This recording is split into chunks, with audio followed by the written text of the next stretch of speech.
This is the top 10 gold farms of the week. Let us begin. Coming on at number 1, we have the Ethereum Prison Key gold farm. This one is located within Netherstorm. This one you can obtain from most of the ethereals in the vicinity.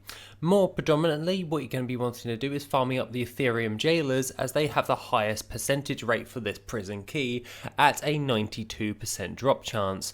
All of the other ones average from anywhere from around about 12 to 50% drop chance from the other Ethereums. The thing is with the Ethereum prison keys that these are used for the consortium reputation. This is a hand-in quest item, and thus you can power level your way through to getting those. As well as all of that, what you're going to be wanting to do is head over towards Netherstorm and farming them up in this area on the map. Providing that if you carry on and do a loop slaying all of the mobs, by the time you return back to the beginning once again, you'll be able to actually have those mobs have respawned, and you can keep slaying them over and over again like a crazy person. This is quite nicely done as a 5-man group. However, I do prefer to farm this one solo, mainly due in part of the elongated route where I go to every base camp, and it's very hard to do that with a 5-man group, so I prefer to do it that way as a solo player. Overall, the gold value for these are quite considerably very good, and I very much enjoy doing this gold farm overall. Alongside that, if you are farming this up, some old world recipes which are from TBC, along with some open world transmog item drops. However, following on to this, you have enchants such as the enchant bracer greater dodge that can be sold on the auction house for a decent chunk of gold. All the other different types of transmog items that you gain along with this will vary in price, so please keep your recorder for the worth it recorder out to log all of your most notable items, or use loot appraiser. Either or, it's just a good way in order to track all of your items that you are farming up, so be prepared to actually have that on hand. Number 2 is the Stockades. Now, the Stockades is located within Stormwind City. You can either do this like Ragefire Chasm if you are Horde and just dive bomb into there before all the guards attack you, or failing that if you're Alliance, you can just walk in there. Once you actually are in said dungeon, what you're going to be wanting to do is power your way forward in order to get to the first boss. This is where I generally gather up all of the humanoid mobs and burn them down. I come out of that room and veer left over towards all of the fire elementals, burning those down as well, and then I beeline it all the way over to Hogger and burn those ones down as well. Once that's all cleared, I can either dreamwalk in and out of the instance, or just double back on myself back to the entrance instance, as this is a very short dungeon in order to actually clear. Overall, I find that this one is quite nicely done in the grand scheme of things, and there is one keynote item that you can get a hold of from this particular dungeon. This is the Buccaneer's Vest, which goes from anywhere from around about 5,000 all the way up towards around about 20-odd thousand gold. This is a very nice little transmog item and can drop from the Stockades overall, and all of the other different types of items that you gain along with this dungeon. The vanilla based transmog that you can gain just on average on a standard loot table, as well as a load of different types of recipes, as I found that this is a great old school recipe gold farm if you're really wanting to pad out your auction house with low tier transmog and recipes in order to actually start making gold on the regular.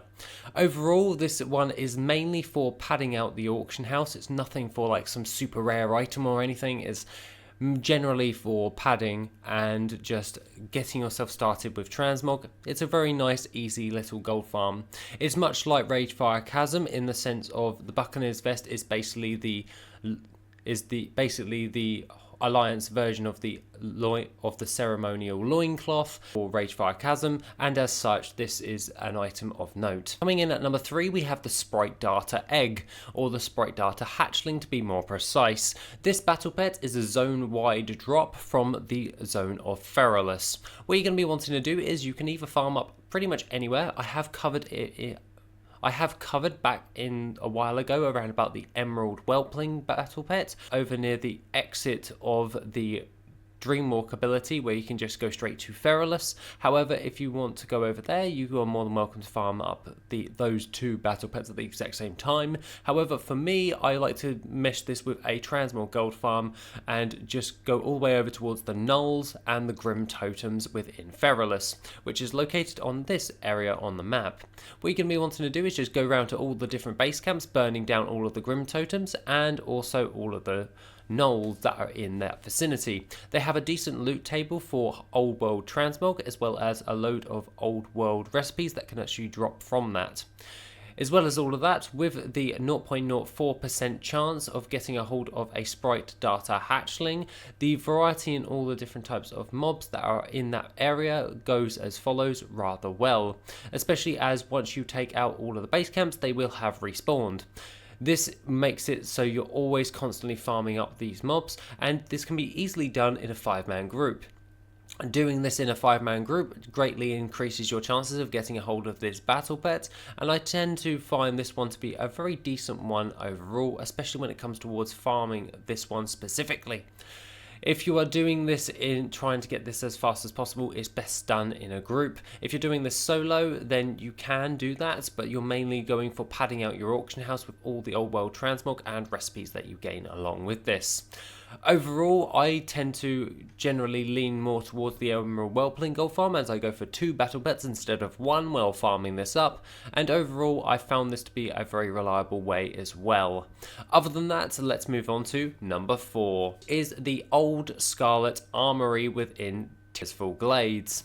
What you're going to be wanting to do is picking up the Scarlet Key off of the auction house or by doing the Scarlet Library. This was enacted on the Hallows End event, but now can be obtained from the library or the auction house, providing that you want to do that. Do that quest line, and using the Scarlet Key, you can enter the Old Armory. This has a chance of dropping a load of different types of BOE items that were no longer obtainable, but now are. This includes a load of Scarlet set, which is quite handy, especially if they're BOP, and some are BOE, which is what we are going for. With the armory, what you can do is just gather up all of the mobs as much as you want. There is no drop off in the aggro, so you can gather up all of the mobs, beeline your way to Herod, and then burn them all down in Herod's room. This means that you can then dreamwalk in and out of the instance pretty damn sharpish, and I prefer this one over the Scarlet Cathedral of the old one as well. When I'm farming this up, at this moment in time, I'm finding this to be a very reliable gold farm, I'll be honest with you, as a lot of the items of note that I have been farming for have been dropping, and they've been quite frequent, so it's been working really well, so hence why it has been placed on this list for the week. It's just turning out to be a very reliable gold farm for that required item level on the old world transmog front for padding out your auction house, along with a load of different types of other cosmetic items. This works out quite well. Coming in at number 5, we have the Filthling Battle Pet on the Isle of Thunder. What you're going to be wanting to do is have an instant cast ability. For me, I respect to Affliction and just started spamming Corruption on all of these characters, as my Warlock was the closest to this area for this footage. However, I do prefer to use a targeting macro with Moonfire if I'm doing this on my Druid. However, with all of that, what we're going to be going for is taking out all of these little quivering filths that are everywhere.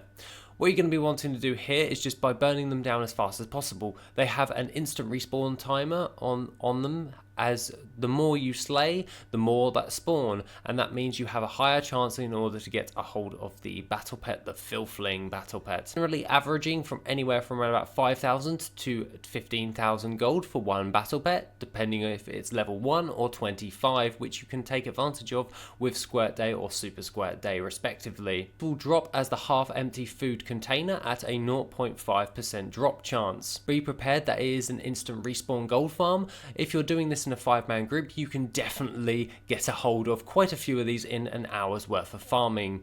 My highest total battle pets gained in that hour is around about 5 of these battle pets in one go, and I'm quite proud of that. That was in a group though, mind you, so it is probably best done as a group, because the more mobs that you can slay, and if you all tag team together, you can gain more battle pets for your time invested and sell those on the auction house.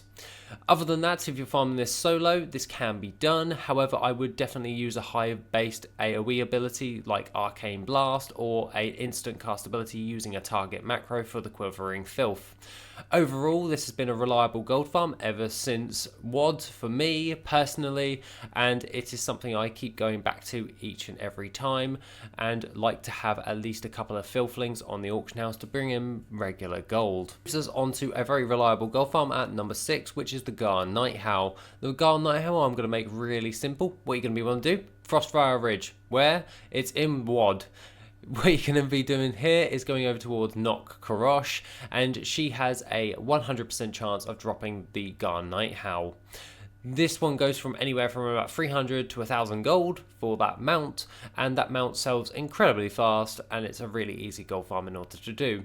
For me, I do it as a quick log every single day, where I leave one of my ults there, and I just log in every morning and then just kill 𝐆𝐿𝐄. And if I have a bit of spare time in a random given day, I'll just log on, and it's a quick, easy few hundred gold for basically doing nothing, just logging onto a character, killing a mob, looting it, logging back off. It's like the best gold per hour ever, and it works out rather well in the grand scheme of things. If you're going to sit there for an hour, that won't be worth your time, but doing it as a quick log gold farm each and every day really helps just uptick yourself just a little bit more on the auction house. Up at number 7, we have the raid of Nexramas.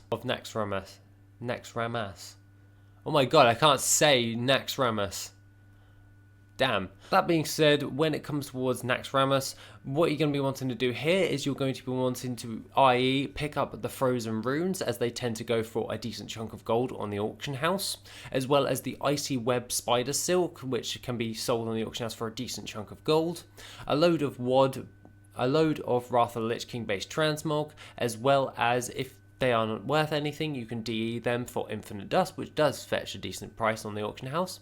And alongside that, you also have a chance of getting a hold of the battle pets, which on their current level 1 values, they don't go for very much. There's about like 10 gold, 100 gold, and 12 gold respectively for the Fungal Abomination, Giant Bone Spider, and the Stitched Pup. But if you level them up to level 25, they jump up to a few thousand gold.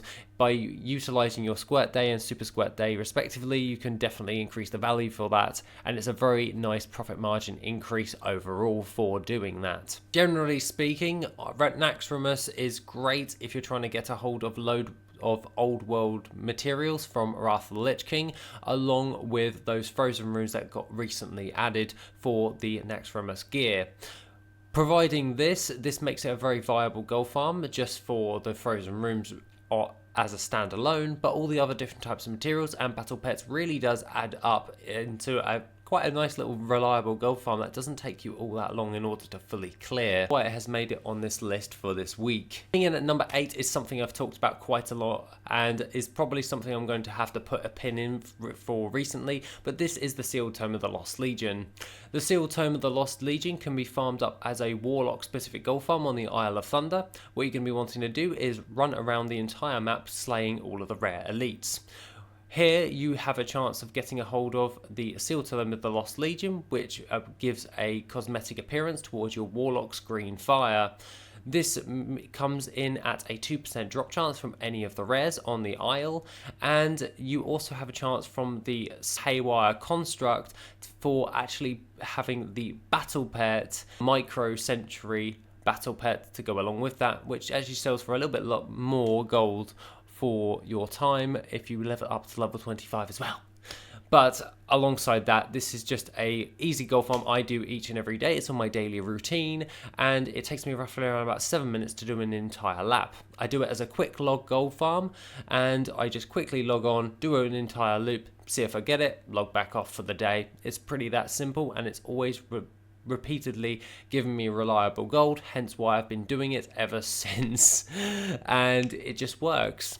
It averages anywhere from around about 5k to 15k for me for the Seal Tome of the Lost Legion, and I get roughly around about 1 to 2 per week. This adds up quite nicely for 7 minutes per day, as this generally works out to be a nice gold per hour by doing it as a quick log gold farm in that sense, because 7 minutes per day over 7 days, and I get 1 to 2 of these per week. This averages out quite nicely. Now coming in at number 9, we have the Crown Citadel raid. What you're going to be wanting to do here is by going into the raid and taking out all of the bosses. Figured, it's a raid. But there is a few keynote things you may want to bear in mind. There are quite a few battle pets that you can get along with this. This is the Bone Shard, Blood Boil, Blight Breath, Soul Broken Whelpling, and the Wicked Soul. However, if you do this on 10 man, 10 man instead of 25 man, and you do it on, and you have a chance of getting a hold of another battle pet which does give it a very good gold per hour, which is the Drudged Ghoul. The Drudged Ghoul still goes for around about 16,000 gold at level 1 and goes upwards of around about 30,000 gold at level 25. I generally like to do this. Now I have Invincible, I have no reason to do this on 25 man heroic, so I generally will farm up the Drudged Ghoul on the other hand for this battle pet, because I can clear ICC very, very fast with all of my ults. I can actually get the Drudged Ghoul pretty fast. It's a very fast selling battle pet. And overall, if I wait till Squirt Day, level it up to level 25 and sell that on, that's an easy few thousand gold each and every month if and when they are selling.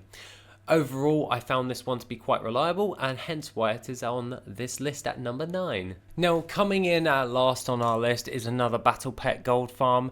This one is for the Timelock Box, which rewards you with the Bronze Whelpling. The Bronze Whelpling battle pet can be farmed up on this area on the map within the Blasted Lands. Don't forget that you have to turn it to the WoD-based version of this by speaking to Zodormi at the entrance of this zone from the Swamp of Sorrows. All of these Iron Horde guys and burning them all down. The great thing about this is that once all of them are dead, they will start force respawning. This is best done in a 5-man group, mainly to force respawn this faster, and that means that you have more of a chance of getting a hold of the Bronze Whelpling. On average, the drop chance is around about 0.7%. In an hour's worth of gold farming, I have on my logs roughly around about 3 to 4 of these on a 5-man group, and that works out quite well, especially as the Bronze Whelpling tends to go for a decent chunk of gold overall. As the Bronze Whelpling is currently averaging around about 15,000 gold at this moment in time, upwards to around about 22,000 gold at level 30 if we utilize Squirt Day and Super Squirt Day. This means that doing it in a 5-man group, going by my averages of my logs, that means that we can actually get a stupidly high amount of gold for this battle pet. You would be remiss if you were waiting around about 2 weeks to sell one of these. However, once you've done one massive farm on a 5-man group, get a ton of these, then you're pretty much golden while you're farming up other keynote items. It's all about stacking the deck with multiple different types of high ticket items, and this one works out really well, especially ever since I started doing this after Legion, and I've been making sure that I have a few on the auction house at any one given time, which is pulling in reliable regular gold after I level them up to level 30 and just resell them on the auction house for a decent chunk of gold. Overall, that is my pick for the 10 best gold farms of the week.